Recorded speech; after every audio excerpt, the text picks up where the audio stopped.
understanding ovarian cancer treatment with clarity and confidence.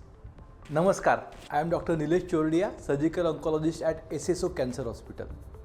If you or loved one has been diagnosed with ovarian cancer, I know it can feel like the floor has suddenly dropped beneath your feet. There will be questions, fears and whirlwind of medical terms. So today, let's slow down. Let's sit down like I would with my patient and her family and talk through the ovarian cancer treatment, what it means, what the journey looks like, and most importantly, what are your options are.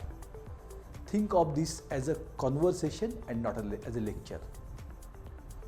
So what does treatment depends on?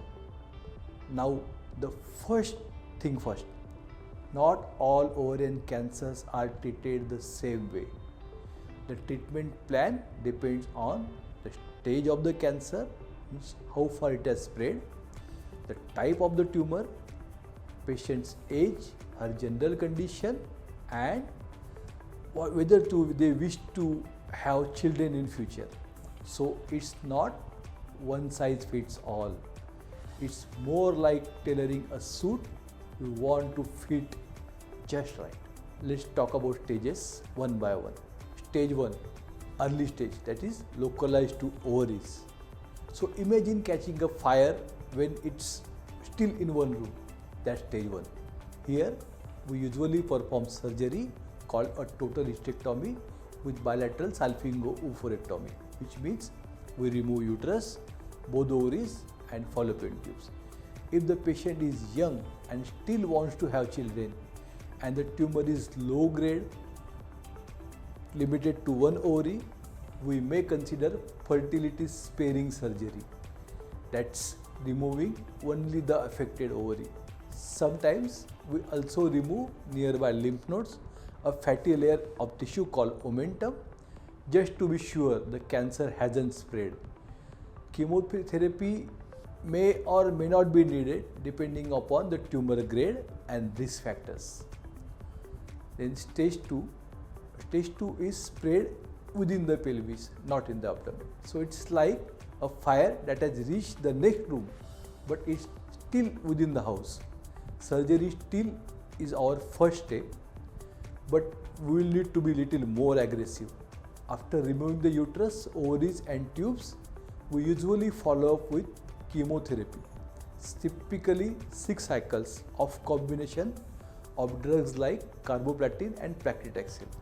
If you are thinking that sounds intense, yes, it is, but it's also highly effective when done early. Stage 3 cancer, when this disease has spread to the abdomen or lymph nodes. Here we are dealing with a fire that's spread throughout the house, and here where things get a bit more technical, we aim to do something that's called cytoreductive surgery, which means we remove as much visible tumor as possible. This can involve parts of the intestines, a diaphragm lining, lymph nodes and even the spleen. And in some advanced stage 3 cases, we also offer a procedure called HIPEC, hyperthermic intraperitoneal chemotherapy.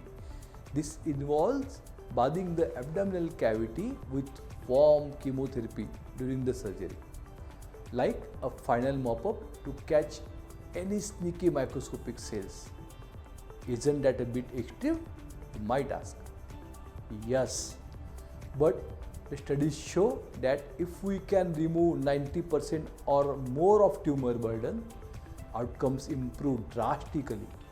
And don't worry, we will prepare you thoroughly before any major surgery. Stage 4 cancer, when cancer has spread to the distant organs like liver, lung, and this is the most advanced stage, but it doesn't mean all hope is lost. Here, the cancer has traveled beyond the abdomen. So we may start with neoadjuvant chemotherapy, that is chemo first, surgery later. Chemo first to shrink the tumor and make surgery safer and more effective. So once the tumor responds well, we perform the interval cytoreduction surgery followed by additional chemotherapy. So depending upon tumor type, we may also use targeted therapies like bevacizumab or PRP inhibitor drugs in patients with BRCA mutation.